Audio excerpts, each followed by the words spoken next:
നിങ്ങളും ഞാനും വാഹനം ഓടിക്കാറുണ്ട് എന്നത് സത്യമാണ്. വാഹനം ഓടിക്കുന്നവർ ചെയ്യുന്ന കുറ്റകൃത്യങ്ങൾ കണ്ടെത്തുന്നതിന് റോഡുകളിൽ ക്യാമറകൾ സ്ഥാപിച്ചിട്ടുണ്ട് എന്നതും സത്യമാണ്. ഇത്തരം ക്യാമറകളിലൂടെ കണ്ടെത്തുന്ന കുറ്റകൃത്യങ്ങൾ നിങ്ങളെ അറിയിക്കുന്നതിന് പോലീസും മോട്ടോർ വാഹന വകുപ്പും നിങ്ങൾക്ക് സന്ദേശങ്ങൾ അയക്കാറുണ്ട് എന്നതും സത്യമാണ്. പക്ഷേ സൈബർ തട്ടിപ്പുകാരുടെ പ്രധാന പണിയും ഇപ്പോൾ ഇതുതന്നെയാണ്. നിങ്ങൾ മോട്ടോർ വാഹന നിയമപ്രകാരം ഒരു കുറ്റകൃത്യം ചെയ്തതായി കാണിച്ച് നിങ്ങളുടെ വാട്സപ്പിൽ ഒരു സന്ദേശം അയക്കുന്നു. സന്ദേശത്തോടൊപ്പമുള്ള ലിങ്ക് ക്ലിക്ക് ചെയ്യുന്നതോടെ നിങ്ങളുടെ മൊബൈൽ ഫോൺ അല്ലെങ്കിൽ കമ്പ്യൂട്ടർ ഹാക്ക് ചെയ്യപ്പെടുന്നു. പിന്നെ നിങ്ങളുടെ പണം മാത്രമല്ല, സ്വകാര്യ വിവരങ്ങളും മോഷ്ടിക്കപ്പെട്ടേക്കാം. അതുകൊണ്ട് കേരള പോലീസ് നിങ്ങളെ ഓർമ്മപ്പെടുത്തുന്നു.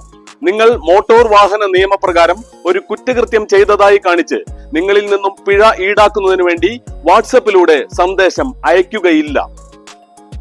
തട്ടിപ്പുകാർ അയച്ചു നൽകുന്ന ലിങ്കിൽ ക്ലിക്ക് ചെയ്ത് പണം നഷ്ടപ്പെടുത്തരുത്. സൈബർ തട്ടിപ്പിൽപ്പെട്ട് പണം നഷ്ടപ്പെട്ടാൽ ഉടൻ വിളിക്കൂ 1930 അഥവാ 1930.